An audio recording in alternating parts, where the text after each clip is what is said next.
So I want to welcome you to this training where I'm going to help you, especially if you're over 50, to understand the 7 mental mistakes that's actually preventing you from getting job offers.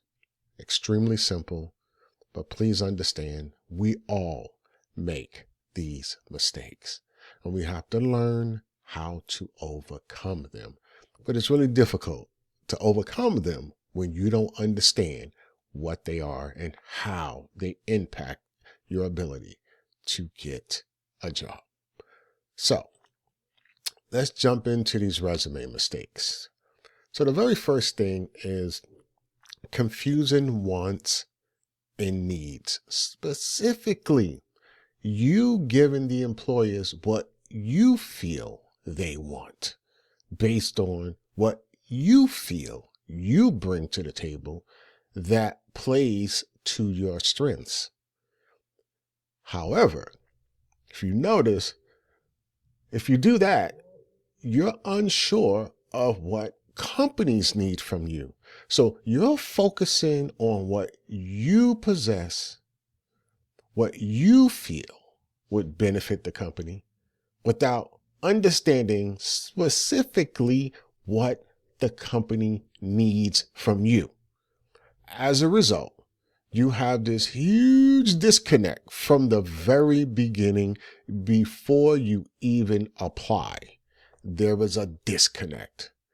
And this disconnect, this basic level mismatch, will prevent you from getting job interviews that lead to job offers. So how does this show up?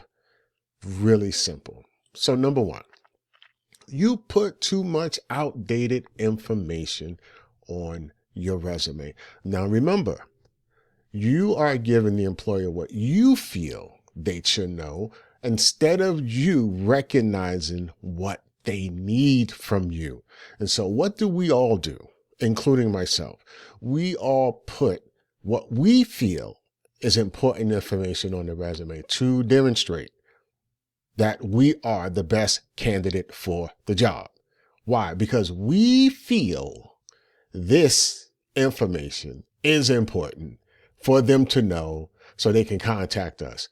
However, we're not looking at what they need and tailoring what we possess to what they need.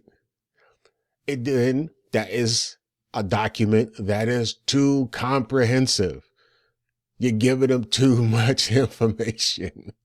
I've done it. I've done it many years ago, but I've done it. And people still do it till this day. And then you have graduation dates. Let's be honest. If you're 50 and over, nobody really cares when you got your degrees, as long as you have them and they can be verified. Take off the dates. Please stop telling people your age before they even meet you. Just put you have your degree. There is something you're thinking right now that I'm going to address soon, which is, well, how do you hide your age? You technically don't have to hide it, but we'll get to that. We'll get to that. Then showcasing duties and responsibilities. This is a tough one. If you copy the job description and you post it on your resume, then you've technically created a job description resume. And all you're listing are your duties and responsibilities. And guess what? Someone else can do the exact same thing. And now you two sound the same and you two look the same. But it's not just two, it's hundreds. Hundreds of people are doing this and wondering why isn't anyone calling me? Because nobody cares about your responsibilities and duties. We're going to get to that in a minute. Then you have poor resume structure. Can the employer, the hiring manager, the recruiter, find what they are looking for as quickly as possible? Because you always hear you only have 7 seconds, right? I think it's less than that. I'm going to be honest. I think it's anywhere from 3 to 5 seconds. So you don't have a lot of time to grab someone's attention. And then finally, you may not have the appropriate keywords on the resume. Why? It goes back to what we said in the previous slide. You are choosing to give the employer what you want, thinking what you possess is important to them, without really identifying what they need from you. And what they need from you, the knowledge, skills, experience, incorporate certain key phrases, key words when they describe what they need from you. So guess what? That is something that has to be on your resume. Why? Because the applicant tracking system must see it, and then they must see it. So this is how it shows up. Confusing wants and needs. Simple, right? But wait, we got another one for you. Not updating your tech skills. So here's the thing. You have to proactively take either online classes or in-person classes. You have to do something to continue to upskill, to learn. It's not even you should do it. You need to do it. The days of maybe, I'm not sure, are over.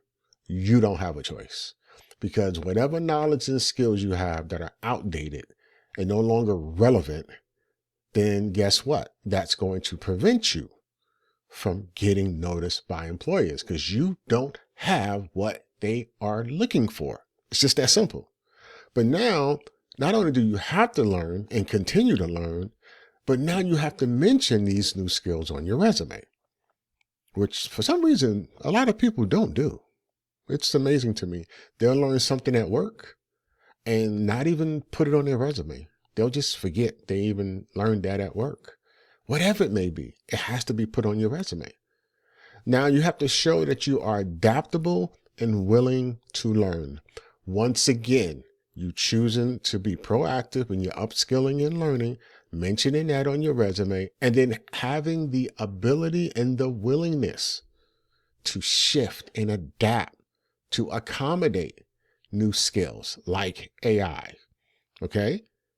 And figuring out how to incorporate that into your repertoire as part of your toolkit, so you can pull it out at any time if you need to use it. That's important. But then you got to demonstrate that you are digital and tech savvy.